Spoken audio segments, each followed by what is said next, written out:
Hello, अब question number देखिए 8। Ten 60 आ रहा है तो टेन 60 का जो मान होता है वो √3 होता है। कितना होता है? √3। ऊपर क्या लगा हुआ है? ये स्क्वायर है।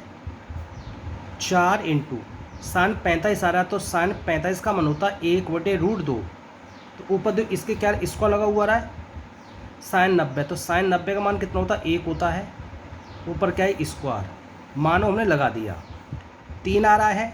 अब सेक 30 आ रहा है तो जो सेक 30 का जो मान होता है वो क्या होता है? 2/√3। ऊपर क्या लगा रहा है? स्क्वायर लगा हुआ रहा है। कोसेक 60 है तो कोसेक 60 का जो मान होता है 2/√3 होता है। ऊपर का एक स्क्वायर लगा हुआ रहा है। अब कोट 30 है तो कोट 30 का जो होता है √3। ऊपर का ये स्क्वायर है। अब √3 का वर्ग करना है। √3 का वर्ग कितना हो गया? 3। 4 इंटू 1 का वर्ग 1 हो गया और √2 का वर्ग कितना हो गया? 2 हो गया प्लस 1 का वर्ग कितना हो गया? 1 हो गया। अब 3 लगा हुआ रहा है। ये देखो 2 का वर्ग कितना होता है? 4 और √3 का वर्ग 3। 2 का वर्ग कितना होता है? 4 और √3 का वर्ग कितना आता है? 3 और √3 का वर्ग कितना हो गया? 3 हो गया। अब 2 का आ गया 4 में कितने बार गया? 2 बार गया।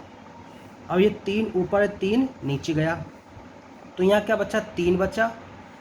2 का 1 से 2 आ गया प्लस का यहाँ पर 1 आ गया और यहाँ क्या बचा? 4 प्लस 4/3 और माइनस कितना? ये 3। इसको थोड़ा जगह कम पर इधर कर दें। देखो उसको, देखो 3 और 2 5 और 1 6। कितना होगा? ये 6। अब जो 4 तो प्लस का है और ये 3 माइनस का है तो 4 में से 3 का तो 1 बचेगा। तो 1 प्लस के 4/3। अब देखो 4 तो भिन्न बन गया। 4 तो इसको भिन्न एलसीएम ले कर दो। अच्छा सीधा मौखिक कर सकते। कैसे?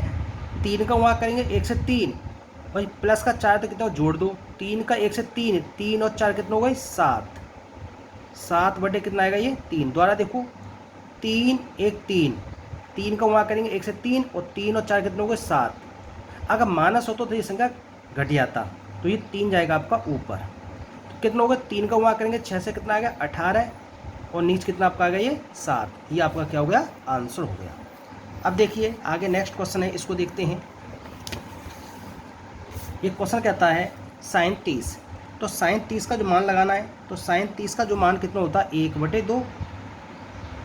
साइन 90 का मान कितना होता है? 1 होता है। 2 इंटू अब यहाँ पे cos 0 आ रहा है। देखो cos 0 हमने मान लगाया था, कितना होता है आपका? cos 0 को मान लगाना है। cos 0 का मान होता है 1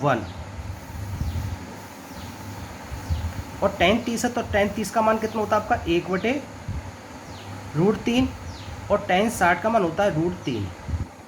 देखो ये गुणा, कोई चिन्ह तो गुणा के चिन्ह मानते हैं। ये √3 ऊपर √3 नीचे गया तो यहाँ क्या बचा? 1/2 या 1 बचा। 2 का वहाँ 1 से 2 आ गया और नीचे क्या है जी? 1। तो 1 को लिखो चाहे मन लिखो। 1/2 देखो माइनस का 1 है प्लस के 2 हैं तो 2 में से 1 गया, क्या बचेगा? 1 बचेगा। तो चाहे तो ऐसे कर दो, मैंने अभी किया था। कैसे करोगे? 2 का वहाँ 1 से 2 और 2 और 1 कितना होगा? 3/2 या भिन्न कर दो। इसकी मान लो 1।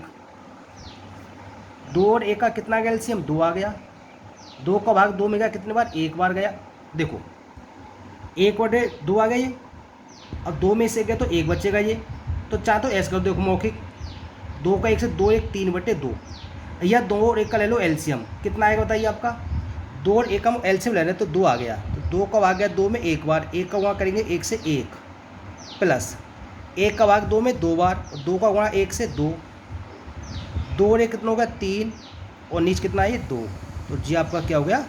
आंसर हो गया आपका। अब क्वेश्चन नंबर देखिए आपके, ये आपका 10th क्वेश्चन है आपका 10वां। 2 tan 30 का मान कितना होता है? 1/√3। 1 माइनस इसका मान कितना होता है? 1/√3। ऊपर क्या लगा हुआ रहा है? ये स्क्वायर। 2 का 1 से गुणा कर सकते हैं हम। तो अभी ऐसे लिख दो सेम संख्या को। 1 माइनस 1 का वर्ग कितना होता है? 1। अब √3 का वर्ग कितना होता है? 3 हो गया। 2 का गुणा 1 से कितना आता है? 2/√3। अब दो भिन्न है, सेम बन गया सवाल। 3 का गुणा करना 1 से 3, वो जो माइनस है तो एक घटिया आएगा। 3 का 1 से 3, 3 में से 1 गया तो 2/3। तो इसका तो गुणा होगा इसमें और इसका गुणा होता है ऐसे, 2 × 3, और ये क्या आएगा 2 × √3। ये 2 से आपका 2 गया, तो यहाँ क्या बचा 3/√3। अब देखो हमको √3 को अगर नीचे संख्या को काटना हो, हम मौखिक काट सकते हैं। अगर मौखिक नहीं तो क्या करो, देखो √3 का देखो ये संख्या 3/√3 है, तो √3 का ऊपर इसमें गुणा कर लेते हैं। तो ये संख्या तो है, तो √3 का ऊपर गुणा, √3 का ही नीचे गुणा। तो 3 × √3, तो √3 का करेंगे, रूट से कितना आएगा 3 आ गया, तो 3 से आपका 3 गया, तो कितना आपका यहाँ पे मान आ गया √3 आपका आंसर निकल कर आ गया। अगर हम इसको सीधा मौखिक काटना चाहें तो ऐसे काट सकते हैं, देखो जैसे 3/√3 ये संख्या आपका आ रहा है, तो 3/√3 आपको निकल के आ रहा है। देखो ये कि √3 से जो संख्या है वो 3 खाली जाता है √3 बार आपका। जैसे मानो आपको 2/√2 हो, अगर देखो 2 का भाग 2 में एक बार गया तो देखो रूट आ जाएगा, क्या जाएगा √2 बार। जैसे वो 5/√5 हो तो कितना आएगा ये √5 आता है। तो चाहे तो ऊपर नीचे गुणा कर लो और चाहे सीधा इसको काट सकते हैं। जी आपका क्या हो गया आंसर हो गया।